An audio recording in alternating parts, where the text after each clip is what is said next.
ইরান-যুক্তরাষ্ট্র শান্তি আলোচনা। পাকিস্তানে পৌঁছেছেন মার্কিন ভাইস প্রেসিডেন্ট ও প্রতিনিধি দল। মধ্যপ্রাচ্যে স্থিতিশীলতা ফিরিয়ে আনার এক মহাপরিকল্পনা নিয়ে পাকিস্তানের রাজধানী ইসলামাবাদে ইরানের প্রতিনিধিদের সঙ্গে উচ্চ পর্যায়ের বৈঠকে বসছে যুক্তরাষ্ট্র। এই আলোচনাকে কেন্দ্র করে বিশ্ব রাজনীতিতে নতুন সমীকরণের আভাস পাওয়া যাচ্ছে। আলোচনার মূল সংবাদ ও প্রতিনিধি দল।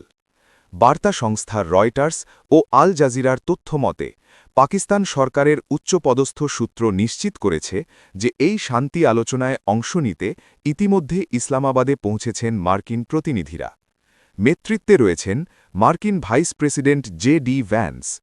প্রতিনিধি দলের গুরুত্বপূর্ণ সদস্য মধ্যপ্রাচ্য বিষয়ক বিশেষ দূত স্টিভ উইটকফ এবং সাবেক মার্কিন প্রেসিডেন্টের উপদেষ্টা ও জামাতা জ্যারেড কুশনার। বৈঠকের লক্ষ্য ও উদ্দেশ্য। দীর্ঘদিনের কূটনৈতিক অচলাবস্থা ভেঙে এই আলোচনার মাধ্যমে বেশ কিছু লক্ষ্য অর্জনের চেষ্টা করা হচ্ছে।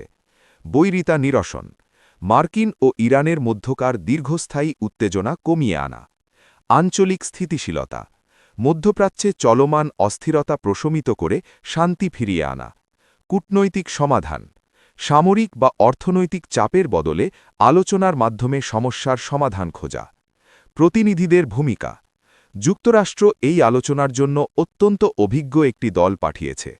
স্টিভ উইটকফ, বর্তমান মার্কিন প্রশাসনের মধ্যপ্রাচ্য বিষয়ক বিশেষ দূত হিসেবে তিনি আলোচনার কারিগরি ও নীতিগত দিকগুলো সামলাবেন।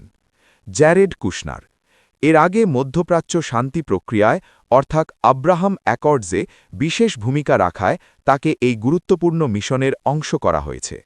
পাকিস্তান সরকারের মধ্যস্থতায় বা উপস্থিতিতে আয়োজিত এই বৈঠকটি বর্তমান বৈশ্বিক প্রেক্ষাপটে অত্যন্ত তাৎপর্যপূর্ণ।